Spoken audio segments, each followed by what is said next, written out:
Hello everyone, আমি সুরভি। জ্ঞানজ্যোতি coaching সেন্টারের পক্ষ থেকে তোমাদের সবাইকে জানাই আরও একবার স্বাগত। আজকে আমরা আলোচনা করব নবম শ্রেণী তৃতীয় অধ্যায় থেকে একটি গুরুত্বপূর্ণ বিষয় নিয়ে। দেখো আমাদের বিষয়টি কি আছে। অক্ষরেখার সাহায্যে বিভক্ত পৃথিবীর বিভিন্ন তাপবলের ভাগগুলি ব্যাখ্যা করো। অক্ষরেখার সাহায্যে কি হয়েছে, পৃথিবীর বিভিন্ন তাপবলয়কে কিন্তু ভাগ করা হয়েছে। এই তাপবলয়গুলি নিয়ে কিন্তু আজকে আমরা আলোচনা করব। তো প্রথমে দেখো কি আছে। পৃথিবীর মেরুরেখা কক্ষতলের সাথে 66.5 ডিগ্রি করে অবস্থান করায় পৃথিবীর সর্বত্র কি হয়, সূর্যালোক কিন্তু একইভাবে পড়ে না। তো পৃথিবী কি করছে, তার কক্ষতলের সাথে 66.5 ডিগ্রি কোণে হেলে তারপরে কি করছে, নিজের অক্ষের চারপাশে আবর্তন করছে।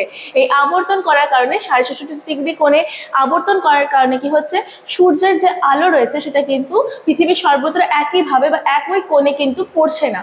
কোথাও লম্বভাবে অর্থাৎ সোজাভাবে পড়ছে, কোথাও আবার তির্যকভাবে বা বেঁকে পড়ছে, আবার কোথাও কিভাবে পড়ছে, অতি তির্যকভাবে অর্থাৎ খুব বেঁকে কিন্তু সূর্য কিরণ বা সূর্যের যেটা আলোটা রয়েছে সেটা পড়ছে। এর ফলে কি হয়, বিভিন্ন স্থানে কি হয়, উষ্ণতার পার্থক্য লক্ষ্য করা যায়। এই পার্থক্যের ভিত্তিতে পৃথিবীকে 3টি তাপমণ্ডলে কিন্তু ভাগ করা হয়েছে। 3টি তাপমণ্ডল বা 3টি তাপ বলয় কিন্তু ভাগ করা রয়েছে। কি কি রয়েছে, প্রথমটি হচ্ছে উষ্ণমণ্ডল, 2 নম্বর হচ্ছে নাতিশীতোষ্ণ মণ্ডল, আর 3 নম্বর হচ্ছে হিমমণ্ডল। সবার আগে আমরা দেখবো যে উষ্ণমণ্ডল কি। ঠিক আছে, অক্ষরেখার বিস্তার বা অবস্থান, কত ডিগ্রি থেকে কত ডিগ্রি পর্যন্ত অক্ষরেখার মধ্যে এই উষ্ণমণ্ডল অবস্থান করছে সেটা কিন্তু দেখবো।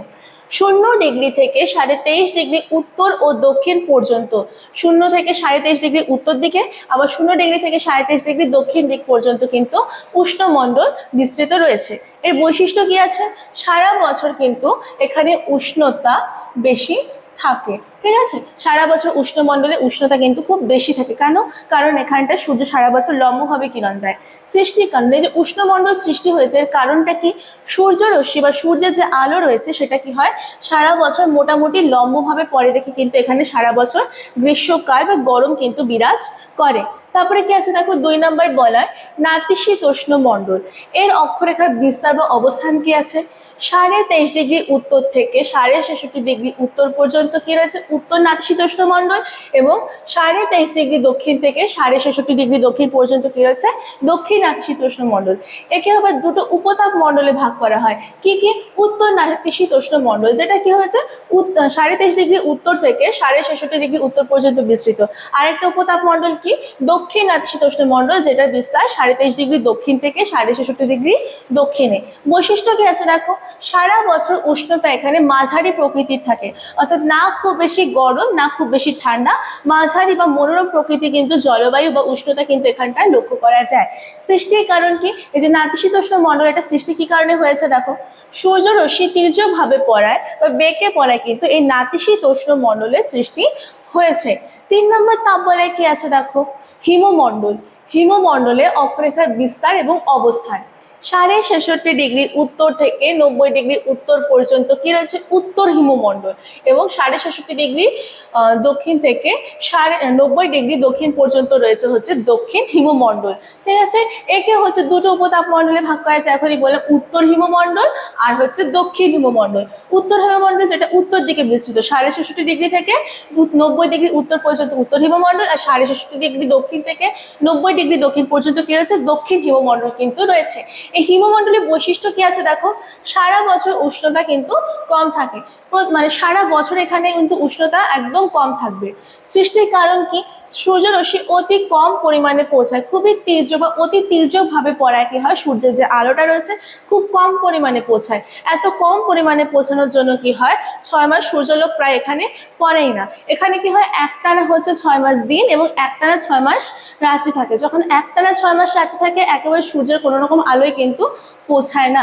এই কারণে কিন্তু হিমমণ্ডলের সৃষ্টি হয়েছে। তাহলে অক্ষরেখার উপর ভিত্তি করে পৃথিবীর যে তাপ বলয় রয়েছে সেই তাপ বলয়কে কটি ভাগে ভাগ করা হচ্ছে, 3টি ভাগে। প্রথমটি হচ্ছে উষ্ণমণ্ডল।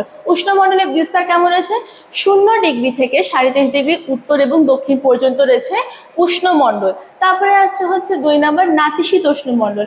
নাতিশীতোষ্ণ মণ্ডলের বিস্তার কেমন রয়েছে, 23.5 ডিগ্রি উত্তর থেকে 66.5 ডিগ্রি উত্তর পর্যন্ত উত্তর নাতিশীতোষ্ণ মণ্ডল, আবার 23.5 ডিগ্রি দক্ষিণ থেকে 66.5 ডিগ্রি দক্ষিণ পর্যন্ত রয়েছে আমাদের দক্ষিণ নাতিশীতোষ্ণ মণ্ডল। এর সৃষ্টির কারণ কি বললাম, যে তীর্যকভাবে সূর্যের আলো পড়ায় এই প্রকার মণ্ডলের সৃষ্টি হয়েছে।